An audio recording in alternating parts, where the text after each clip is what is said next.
नमस्कार स्वामी जी, बहुत बहुत स्वागत है आपका।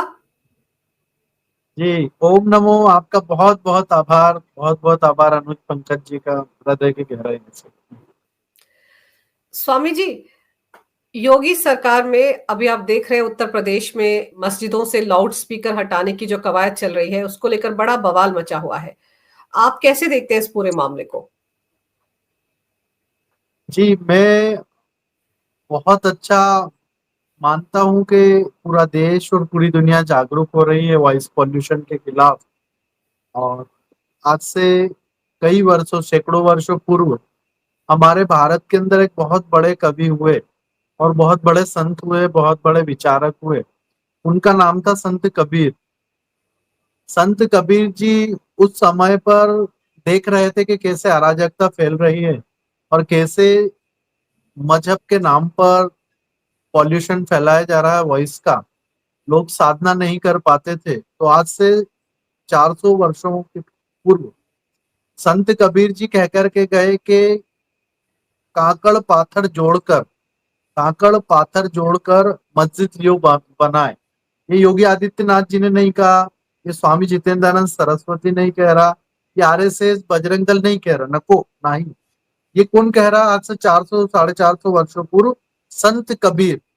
हम्म। और वो कह रहे हैं कि काकड़ पाथर जोड़कर, काकड़ पाथर जोड़कर मस्जिद लियो बनाए। ताऊ पर बाघ चढ़ के दे मुल्ला का बहरा हुआ खुदा है। क्या खुदा बहरा होगा कि कंकड़ पत्थर जोड़ के चढ़ के मीनारों पर आप अजाने देंगे? नहीं, अल्लाह बहरा नहीं है और ना उसको इतने वॉइस पॉल्यूशन की जरूरत है। तो यही वॉइस पॉल्यूशन के खिलाफ भारत के कई राज्यों में मैं जाता हूं तो वहां तो सिक्किम नाम का एक राज्य है हमारे देश का। वहां पर अननेसेसरी हॉर्न भी नहीं बजा सकते जब तक आपको आवश्यकता नहीं। वो भी एक बेड मैनर्स कहलाता है जब आप हॉर्न बजाते हैं अननेसेसरी।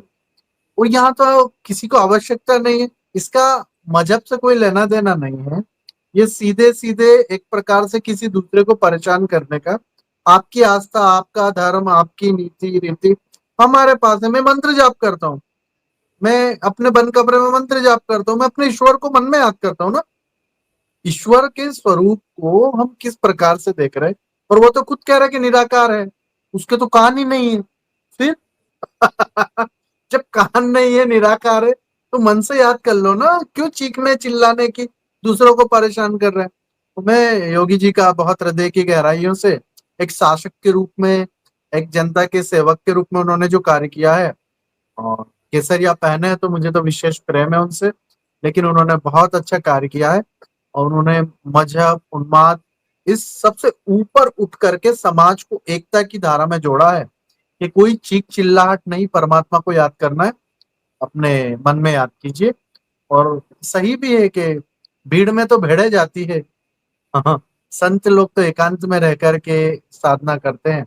तो सभी लोग संत जन बने, ऐसा प्रयास उनका है और यहीं से सामाजिक सौहार्द स्थापित होगा। जी। स्वामी जी, सबसे अहम बात तो ये है कि ये मंदिरों पर भी लागू होता है, वहां पर भी लाउड स्पीकर नहीं लगाए जा सकते।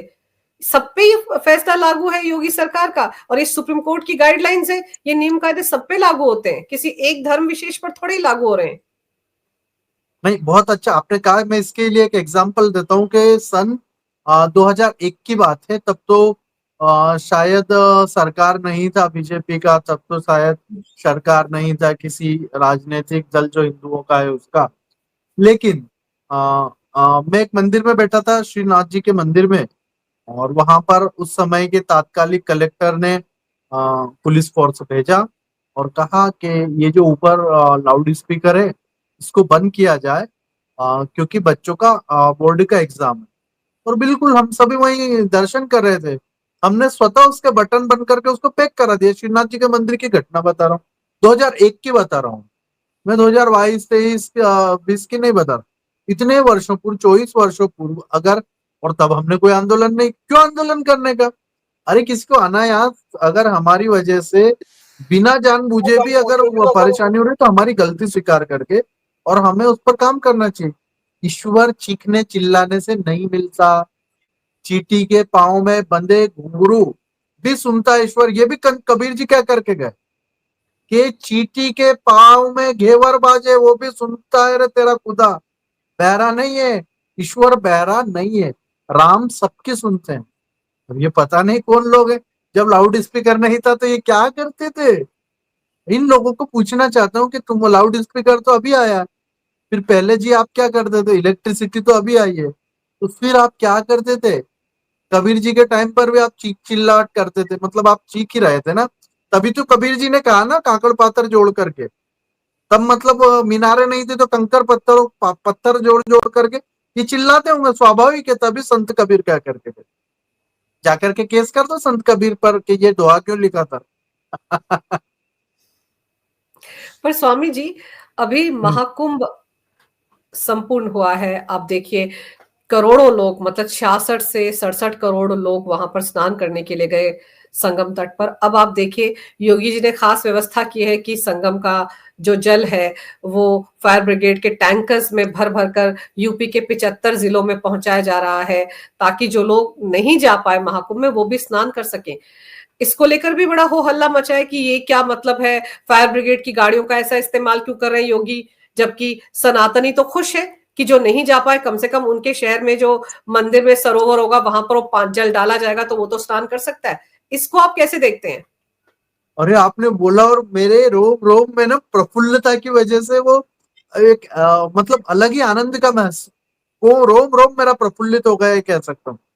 कि एक तो आए थे राम जी के पूर्वज भागीरथ गंगा लेकर के कहा धरती पर, और एक ये योगी के रूप में भागीरथ अब देख रहे हैं कि जो लोग कितना बड़ा मतलब ये काम कर दिया योगी जी ने।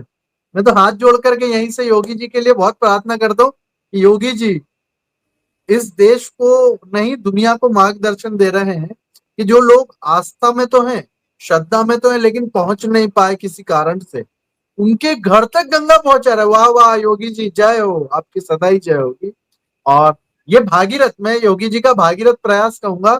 और हमारे मी माजे जो मुख्यमंत्री आए आमचे लाड़के देवेंद्र फडणवीस जी, उनको भी कहता हूँ कि हमारे यहाँ भी मंगवा लो फडणवीस जी, फायर ब्रिगेड भेज करके ये सारा जल वगैरह।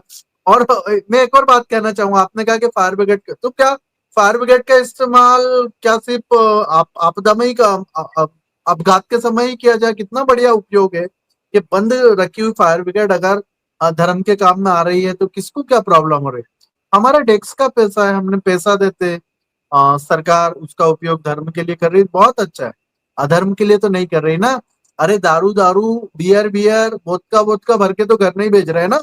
कई तो ऐसे भी मुख्यमंत्री थे कि घर घर के सामने वोदका की दुकानें डलवा दी, दारू की दुकानें डलवा दी, तो वो तो योगी जी ने नहीं करा। अभी देखिए जो देश विरोधी लोग हैं, सनातन विरोधी लोग हैं, उनको तो हर प्रयास ऐसा लगेगा कि उनकी छातियों पर 200-200 कुंटल के अजगर लौट रहे हो। यही कहना चाहूंगा, उनका चिंता भी नहीं करना चाहिए हमें। देखिए पापी दुराचारी को सदाचार हमेशा बुरा लगेगा।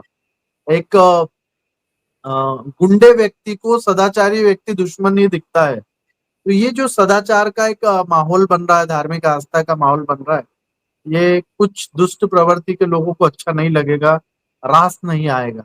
ये भागीरथी प्रयास है हमारे आदरणीय योगी जी का। और वे भारत अभी तो यूपी में ही भेज रहे हैं, मुझे लगता है कि 2-4-5 वर्षों में पूरी दुनिया को भी गंगा जल भेजने के लिए सक्षम होंगे योगी जी।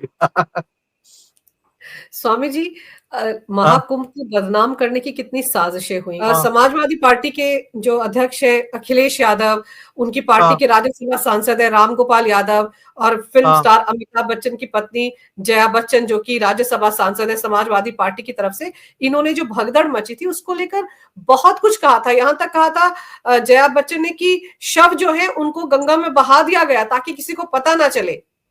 फिर रामगोपाल यादव ने कहा कि शवों को वहीं पर घाट पर दफना दिया गया है, जब महाकुंभ खत्म होगा तो शव बाहर आएंगे। तो अब तो खत्म हो गया। मेरे ख्याल से समाजवादी पार्टी के नेताओं को वहां पर लोगों को भेजना चाहिए जो जाकर देखें कि वहां पर कितने शव थे और कितने जमीन में मिट्टी में दफनाए गए थे। देखिए भगदड़ मची, सबको दर्द हुआ। और मैंने तो, मेरे पास एक वीडियो है जिसमें योगी जी बिल्कुल हृदय से उनको रोना तक आ गया था। और हम भी जहां मुंबई में बैठे थे, और बहुत दर्द हुआ कि हमारे लोग भगदड़ में मच गए, लेकिन मारे गए दुर्भाग्य से। लेकिन उनकी मृत्यु एक कई लोगों ने कहा कि षड्यंत्र भी हो सकता है, अफवाहें फैलाने का। तो इस सब पर अभी जांच बैठानी चाहिए सरकार ने। और ऐसे लोग जो इस प्रकार का आस्था में माहौल उड़ाने का कार्य करते हैं, इन्हें ऐसा नहीं करना चाहिए, अपनी गरिमा मर्यादा बनाए रखना चाहिए। कल को कोई आपको कुछ कहे, इससे पहले ही अपनी जबान पर लगाम, इसीलिए एक शब्द है जबान पर लगाम लगा के रखने का। ये 2 इंच की जबान है, ये बहुत कुछ गलत करवा देती है। बाद में आपके पूरे जीवन भर आपको ऐसे शब्द सुनने को मिलेंगे। इसलिए मैं कहता हूँ कि ऐसा नहीं कहना चाहिए। और सनातन से इतना द्वेष क्यों, ये कहना है मेरा। भगदड़ तो तो काफी आपकी जगह मचती है ना, हज में मच जाती है। बिल्कुल भगदड़ मच जाती है। देखो कोई भी बड़ा धार्मिक अनुष्ठान होगा, वहां पर भगदड़ मच गई है, कोई ना कोई कारण रहा होगा और उसकी जांच पड़ताल हो रही है। उसमें षड्यंत्र के एंगल की जांच पड़ताल भी हो रही है, बहुत जल्द उसके नतीजे भी सामने आएंगे। हो सकता है योगी जी इसी बात का इंतजार कर रहे हो कि अभी खत्म हो जैसे ही महाकुंभ, उसके बाद इस मामले का उजागर करें। लेकिन आपको याद होगा कि महाकुंभ में भी जो मुस्लिम समुदाय से जुड़े लोग थे, उनकी एंट्री पर बैन लगा दिया गया था कि वो वहां नहीं आएंगे। आप उस फैसले को कैसे देखते हैं? देखिए, सबसे पहले तो मैं महाकुंभ का बता देता हूँ कि अ, महाकुंभ एक हिंदुओं का बहुत बड़ा धार्मिक आयोजन है, विश्व का सबसे बड़ा धार्मिक आयोजन है। तो इसमें मानवता के नाते आप आएंगे, आस्था श्रद्धा से, तो किसी का भी मना नहीं था। लेकिन आप अगर एक देशता में आएंगे और वहां पर अजीब हरकतें करेंगे, तो इसके लिए सख्त मनाही था। और हम अपनी जब पूजा पद्धति और अपने जो क्रियाकर्म करते हैं, तब हम नहीं चाहते कि इस प्रकार का कोई भी हमारे हृदय को घात पहुंचाने वाला कृत्य करे। इसलिए कहा गया था कि खाने पीने की वस्तुएं थोड़ी शुद्धता से बनाई जाए। क्योंकि मैं आपकी जानकारी के लिए बताना चाहता हूँ कि पाकिस्तान हमारा देश को तोड़ करके एक इस्लामिक राष्ट्र बनाएगा मजहब के आधार पर। उसी पाकिस्तान का एक उदाहरण देता हूँ। वहां पर एक पिक्चर है, उसका नाम है बॉल, BOL करके मूवी है। आतिफ असलम नाम का व्यक्ति उसमें हीरो है। इस हम्म। मूवी पर 27 मिनट 5 सेकंड, मैं आपको समय भी बता देता हूँ, लोगों को देखने में ज्यादा समय नहीं लगेगा। 27 मिनट 5 सेकंड से कुछ 30-35 सेकंड का आप देखें, तो उसमें कहा जाता है कि ये शीर कुरमा लाए हो, बड़ा ही मीठा लग रहा है। तो फिर वो उसकी बुआ कहती है कि देखो देखो, किसी ने थूका तो नहीं है इसमें, तुम्हारी खाला जान ने थूका तो नहीं है। तो वो कह रहा है कि खाला जान ने नहीं थूका है, ज्यादा मीठा है क्योंकि तेरे फूफा ने थूका है। तो इससे आपको पता चलता है, पाकिस्तान का बता रहा है, किसी RSS का, बजरंग दल का या किसी विश्व हिंदू परिषद का नेता ने नहीं कहा ऐसा। ऐसा वहां की मूवी दिखा रही है। तो हमें डर लगता है, जो वहां की परंपराएं थूकना है, गंदगी फैलाना है, तो हमें डर लगता है कि कहीं कोई हमारे खाने में थूक तो ना दे, क्योंकि हम प्रसाद चढ़ाते हैं। सनातनी जब अपने उत्सव मनाता है, तो वो प्रसाद ग्रहण करता है, वो भोजन नहीं करता है, प्रसाद ग्रहण करता है। उसमें भाव होता है, भावनाएं होती है, शुद्धता होती है। और दूसरी तरफ पाकिस्तान की एक मूवी उदाहरण दे रही है कि उनके यहाँ पर जो चीज उनके पर्वों पर आती है, उनके उत्सव में आती है, उसमें थूका जाता है।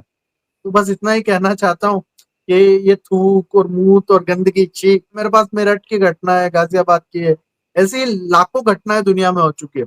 एक और उदाहरण फॉरेन का बता देता हूँ। एक बासी करके बदस्त है, वो 40 साल से हमें लंदन के और ब्रिटेन के एरिया में रह रहे थे।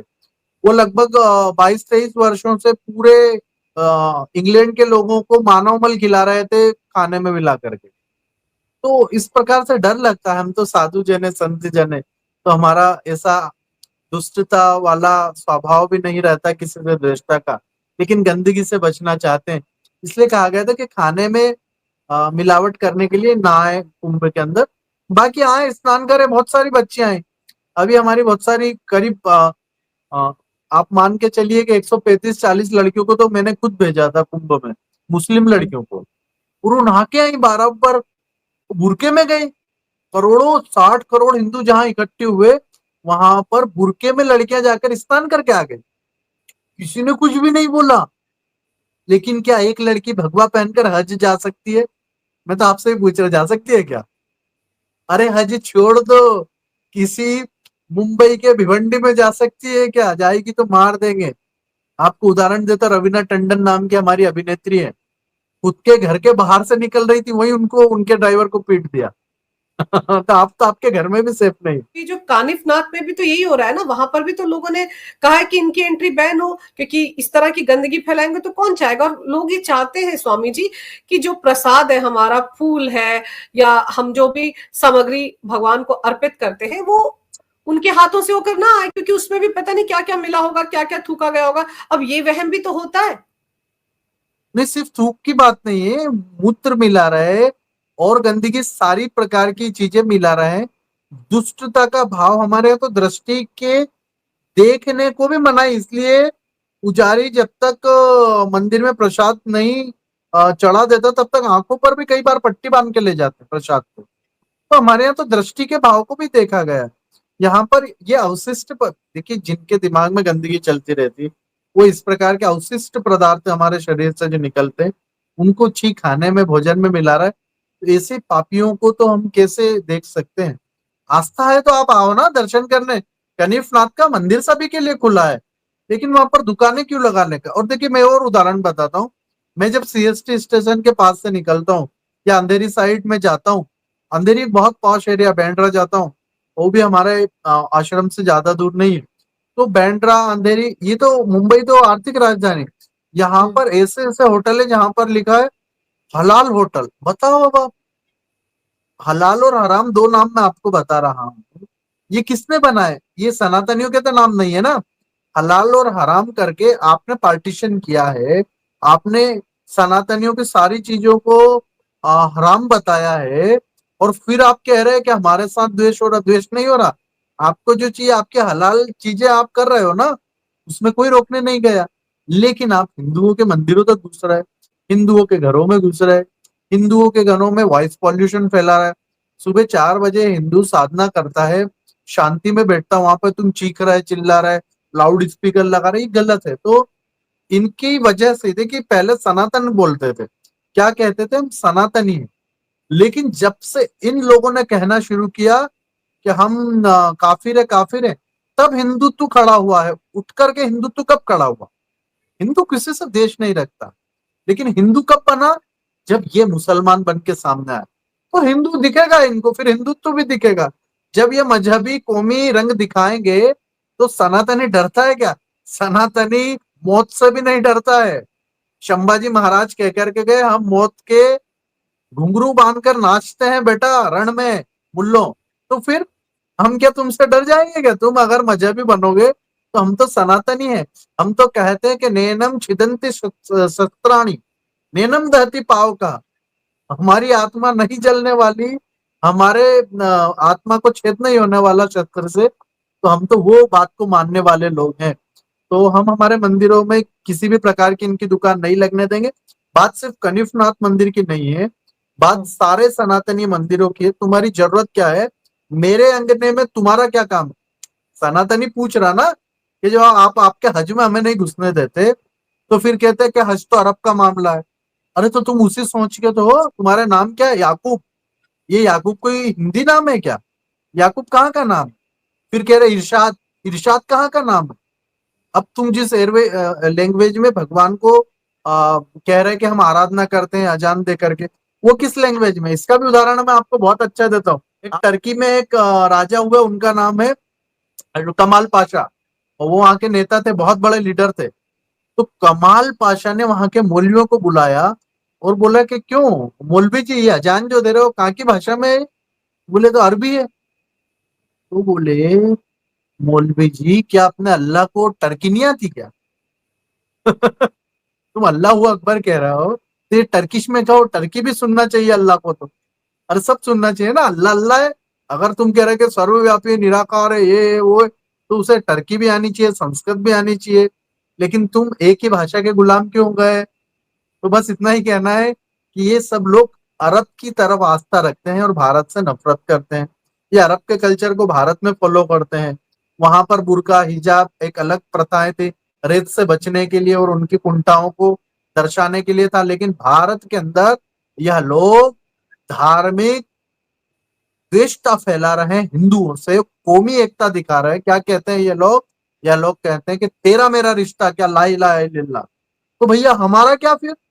तुम सारे एक हो जाओगे तो फिर भारत के टुकड़े कर दोगे। तो इस सोच के हम खिलाफ, और ये तोड़ देंगे हम इस प्रकार का विचार, खत्म कर देंगे, गाड़ देंगे सात समंदर के अंदर, अरबी महासागर में गाड़ देंगे इस विचार को, जहां से यह बात निकलती है कि तेरा मेरा रिश्ता क्या। क्यों हमारे देश के अंदर तुम्हारे रिश्ते की क्या, तुम्हारा बना लिया ना एक देश तुमने, फिर भारत के टुकड़े करोगे क्या? मतलब तेरा मेरा रिश्ता क्या, ला इलाहा इल्लल्लाह, और बाकी लोग, राम वाले लोग कहाँ जाएंगे? तो इस विचार का मैं विरोधी हूँ। वासुदेव कुटुंबकम वाले देश में रहते हैं, इन लोगों को इनकी औकात में आकर के वासुदेव कुटुंबकम की लाइन में खड़े कर देंगे हम, कॉमन सिविल कोड ला करके। ज्यादा दिन नहीं बचे, कॉमन सिविल कोड आएगा तो ये बकरे की अम्मा ज्यादा दिन तक केयर मना नहीं सकती। अब लाइन में तो लगना पड़ेगा। इनका प्रोपोगंडा चलने नहीं वाला भारत के अंदर ज्यादा, और जिनको प्रोपोगंडा करना है उनको बांग्लादेश भेज देंगे, पाकिस्तान भेज देंगे, मैं मेरे खर्चे पर भेज दूंगा। हमारे पास बहुत सारा है। अगर मैं एक एक हिंदू से एक एक रुपया बोलूंगा तो 100 करोड़ रुपए आएंगे, उससे इन सबको भेज दूंगा। स्वामी जी, और अब हाँ। दिक्कत तो ये है ना कि महाकुंभ के बाद कनिफनाथ में भी ये हुआ, और अब तो मथुरा वृंदावन में भी होली का त्योहार आ रहा है, तो वहां पर भी कहा जा रहा है कि वहां भी इनकी दुकानें नहीं लगनी चाहिए। ये गुलाल क्यों बेचे? अगर इनको गुलाल लगा दे तो बवाल कट जाता है। तो जो हमारे त्योहारों में जिनकी आस्था नहीं है, वो हमारे त्योहारों से जुड़ी हुई या मंदिरों से जुड़ी हुई सामग्री क्यों बेचें? और फिर अपनी बारी में ये लोग ऐसे से ऑर्डर्स निकालते हैं कि रमजान के दौरान खरीदारी अपने भाइयों से करो ताकि वो भी ईद मना सके। तो अगर ये इस तरह की बातें करते हैं स्वामी जी, तो फिर अगर हिंदू कर रहे हैं तो उसमें दिक्कत क्या है? हिंदू भी तो ये कह रहे हैं ना कि सामान, मंदिर की सामग्री अपने हिंदू भाइयों से खरीदो। नहीं, वही मैंने कहा ना कि हमें काफिर किसने कहा? कौन है जिसने हमें काफिर कहा? कौन है जो ला इलाहा इल्लल्लाह की बात कर रहा है, तेरे मेरे रिश्ते की बात कर रहा है? हम तो नहीं कर रहे ना। तेरा मेरा रिश्ता की तो वो चिल्ला रहा है। मस्जिदों के बाहर जब जब सर तन से जुदा के नारे लगे, उसके साथ ये नारा भी लगता है कि तेरा मेरा रिश्ता क्या। अब इनके रिश्ते क्या है मुझे क्या पता, लेकिन ये चिल्ला रहे हैं ना, तो हमें वहां से पता पड़ता है कि यह लोगों की सोच क्या है। कभी इन्होंने सनातन के देवी देवताओं के अपमान पर मोर्चे नहीं निकाले, कभी भी नहीं निकाले, लेकिन रसूल की कुछ भी बात होती है तो ये मोर्चे निकालते। तो क्या तुम्हारे भारत के जो अवतार हैं, देवी देवता हैं, उनके प्रति तुम्हारा थोड़ा सा भी नहीं बनता है? कृष्ण भगवान पर, सीता माता पर जब कोई मूवी में गलत दिखाया जाता है तब क्यों नहीं निकलते? हमारा सनातनी तो इनके मंचों पर जा जा करके एकता की बात करता है। ये हमारे विचार को लेकर के मस्जिदों में, मैंने कितनी बार बोला। मैंने यहाँ अपना हाजी अली का एक दरगाह बना रखा है, उसमें कितनी बार बोला कि मुझे सुंदरकांड करने के लिए परमिशन दो।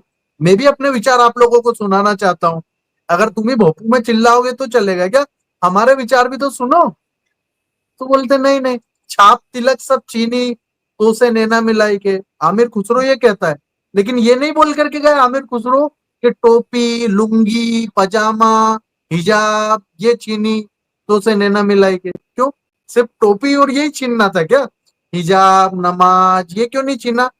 अनलहक कहने वाले की गर्दनें उतार दी गई। वाह, यहाँ तो हम ब्रह्मास्मि वाले को संत माना जाता है। तो मेरा इतना ही कहना है कि द्वेषता, और ये सिर्फ देशता और कपटता का मामला है, हिंदू द्वेष का मामला, इन्हें स्वीकार नहीं करेंगे इस भाव के साथ। मुसलमान स्वीकार है कब? जब वो रसखान बन जाए। मुसलमान स्वीकार कब है? जब वो इस देश के अंदर शांति से भारत माँ को, माँ और वंदे मातरम को राष्ट्रीय गीत के रूप में गाएगा, भारत माँ की जय जयकार करेगा, तो मुसलमान स्वीकार है ना। हमने तो घर के रास्ते खोल दिए। मैं तो कार्यक्रम ही घर वापसी का चलाता हूँ, घर के रास्ते खोल दिए, आ जाना वापस घर में। तो आ ही नहीं रहे, मैं क्या करूं जी, आप बताइए। लेकिन स्वामी जी, आप बिल्कुल ठीक कह रहे हैं कि हिंदू अब अगर एकजुट हुआ है, जैसे महाराष्ट्र में भी एकजुट हुआ, तो देखिए वहां पर क्या नतीजा है चुनाव में। हरियाणा में क्या हुआ, दिल्ली में क्या हुआ। तो उससे दरअसल ये सब लोग डरते भी हैं। इसलिए ये जो अलग अलग चीजें हैं या इनको रोका जा रहा है, उसको लेकर एक मुद्दा बनाते हैं और बवाल काटते हैं। लेकिन खुद को भी तो देखे ना, अपने गिरेबा में भी तो झांक कर देखे ना। स्वामी जी, आपने समय निकाला, बड़े विस्तार से मेरे सवालों का जवाब दिया, बहुत ही अच्छी जानकारी मेरे दर्शकों को दी। आपका बहुत बहुत धन्यवाद। नमस्कार। भारत माता की जय हो। वंदे मातरम और जय श्री राम। जी आपका बहुत आभार। और मैं ये पूरी जो आपका पॉडकास्ट की टीम है, और आप इतना बड़ा कार्य कर रही हैं, आज से नहीं, हम तो बहुत पहले से आपके ये पूरे फॉलो करते रहे हैं, जिस प्रकार से आप सूचनाएं देती हैं, प्रेषित करती हैं, समाज तक सत्य पहुंचाया आपने। आपका हृदय की गहराइयों से बहुत बहुत आभार है। जय हो आपकी, सदा ही जय हो। जय श्री राम। जय श्री राम।